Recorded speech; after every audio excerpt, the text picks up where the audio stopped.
Positive pranic ಅಥವಾ ಸಕಾರಾತ್ಮಕ ಶಕ್ತಿಯ ಆಹಾರ. ಋಣಾತ್ಮಕ ಮತ್ತು ಶೂನ್ಯ. ಋಣಾತ್ಮಕ ನಿಮ್ಮ ಪ್ರಾಣಶಕ್ತಿನ ವ್ಯವಸ್ಥೆಯಿಂದ ತೆಗೆಯುತ್ತೆ. ಶೂನ್ಯ ಸೇರಿಸೋದು ಇಲ್ಲ, ಕಳೆಯೋದು ಇಲ್ಲ. ಅದನ್ನು ತಿನ್ನೋದು ರುಚಿಗೆ, ಆಲಸ್ಯಕ್ಕೆ. ಆಹಾರ ಪದಾರ್ಥಗಳಲ್ಲಿ ಅತ್ಯಂತ ಸಕಾರಾತ್ಮಕವಾದದ್ದು ಬೂದುಕುಂಬಳಕಾಯಿ. ಬೂದುಕುಂಬಳಕಾಯಿ ಅತ್ಯಂತ ಸಕಾರಾತ್ಮಕ ಆಹಾರ.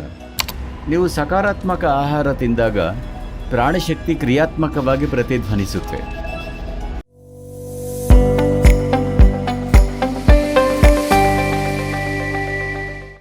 ನಾವು ತಿನ್ನೋ ಪದಾರ್ಥಗಳಲ್ಲಿ ಕೆಲವು ತರಕಾರಿಗಳಲ್ಲಿ ಹೆಚ್ಚಿನ ಪ್ರಾಣಶಕ್ತಿ ಇರುತ್ತೆ.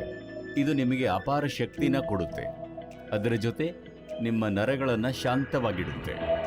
ಈ ಎಲ್ಲ ವಿಷಯಗಳು ಮುಖ್ಯವಾಗೋದು ಜೀವನನ ಹೇಗೆ ಉತ್ತಮಗೊಳಿಸಬೇಕು, ಇನ್ನೂ ಚೆನ್ನಾಗಿ ಹೇಗೆ ನಿರ್ವಹಿಸಬೇಕು, ಜೀವನದ ಮತ್ತೊಂದು ಆಯಾಮನ ಹೇಗೆ ತೆರೀಬೇಕು ಅಂತ ನಿರಂತರವಾಗಿ ಶ್ರಮಿಸ್ತಾ ಇರೋರಿಗೆ ಮಾತ್ರ.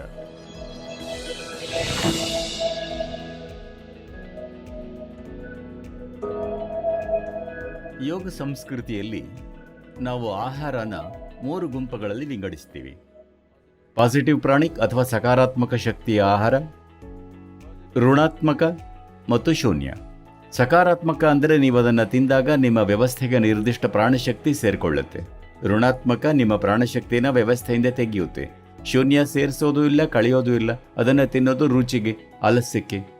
ನೀವು ಸಕಾರಾತ್ಮಕ ಆಹಾರ ತಿಂದಾಗ ಪ್ರಾಣಶಕ್ತಿ ಕ್ರಿಯಾತ್ಮಕವಾಗಿ ಪ್ರತಿಧ್ವನಿಸುತ್ತೆ. ಆಹಾರ ಪದಾರ್ಥಗಳಲ್ಲಿ ಅತ್ಯಂತ ಸಕಾರಾತ್ಮಕವಾದದ್ದು ಬೂದುಕುಂಬಳಕಾಯಿ. ಬೂದುಕುಂಬಳಕಾಯಿ ಅತ್ಯಂತ ಸಕಾರಾತ್ಮಕ ಆಹಾರ. ಈ ದಿನಗಳಲ್ಲಿ ನೀವು ಅದನ್ನು ನಿಮ್ಮ ಮನೆ ಮುಂದೆ ತೂಗು ಹಾಕಿರ್ತೀರಿ, ಅಥವಾ ರಸ್ತೆಯ 3 ಮೂಲೆಗಳಲ್ಲಿ ಒಡಿತೀರಿ, ಎಮ್ಮೆಗಳಿಗೆ ಕೊಡ್ತೀರಿ. ಆದರೆ ನೀವು ಅದನ್ನು ತಿನ್ನಲ್ಲ.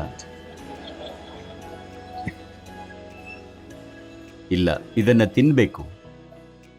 ಈ ತರಕಾರಿಯಲ್ಲಿ ಅತ್ಯಧಿಕ ಪ್ರಾಣಶಕ್ತಿ ಇರೋದ್ರಿಂದ ನಿಮ್ಮ ಮನೆ ಮುಂದೆ ಇಡ್ತೀರಿ, ಮನೆಯಲ್ಲಿ ಒಳ್ಳೆ ಶಕ್ತಿ ಬರಲಿ ಅಂತ. But if there is so much energy to it, isn't it good to put it into you?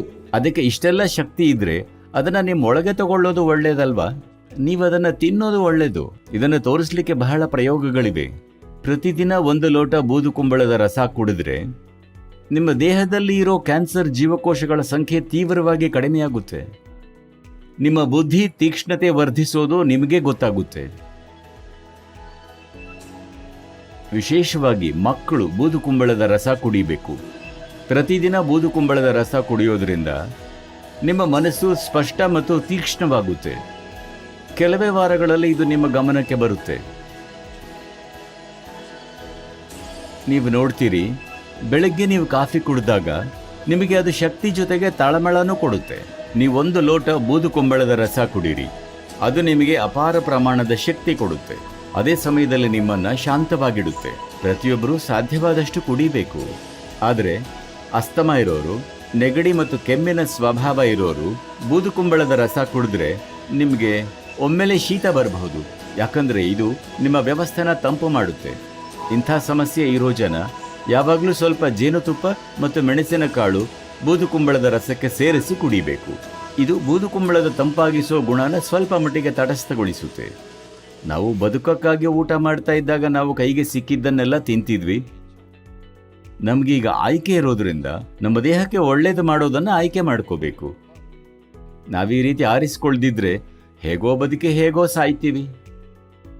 ಈ ಎಲ್ಲ ವಿಷಯಗಳು ಮುಖ್ಯವಾಗೋದು ಜೀವನನ ಹೇಗೆ ಉತ್ತಮಗೊಳಿಸಬೇಕು, ಇನ್ನೂ ಚೆನ್ನಾಗಿ ಹೇಗೆ ನಿರ್ವಹಿಸಬೇಕು, ಜೀವನದ ಮತ್ತೊಂದು ಆಯಾಮನ ಹೇಗೆ ತೆರೀಬೇಕು ಅಂತ ನಿರಂತರವಾಗಿ ಶ್ರಮಿಸ್ತಾ ಇರೋರಿಗೆ ಮಾತ್ರ.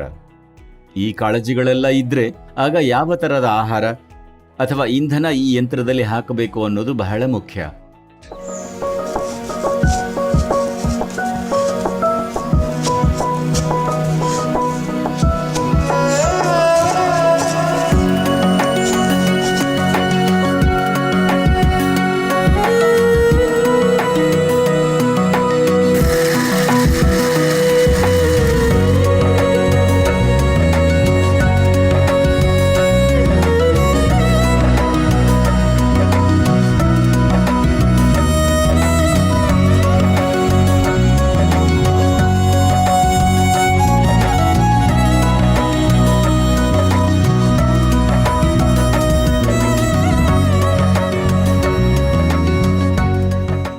ಲೇಟೆಸ್ಟ್ ಹಾಗೂ ಇಂಟ್ರೆಸ್ಟಿಂಗ್ ಸುದ್ದಿಗಳಿಗಾಗಿ ಬಾಸ್ ಟಿವಿ ಕನ್ನಡ ಚಾನೆಲ್ನ ಸಬ್ಸ್ಕ್ರೈಬ್ ಮಾಡಿ. ಹಾಗೆಯೇ ಬೆಲ್ ಐಕಾನ್ ಪ್ರೆಸ್ ಮಾಡಿ. ಇದರ ಜೊತೆಗೆ ಫೇಸ್ಬುಕ್, ಇನ್ಸ್ಟಾಗ್ರಾಮ್, ಎಕ್ಸ್ ನಲ್ಲೂ ಮಿಸ್ ಮಾಡದೆ ಫಾಲೋ ಮಾಡಿ.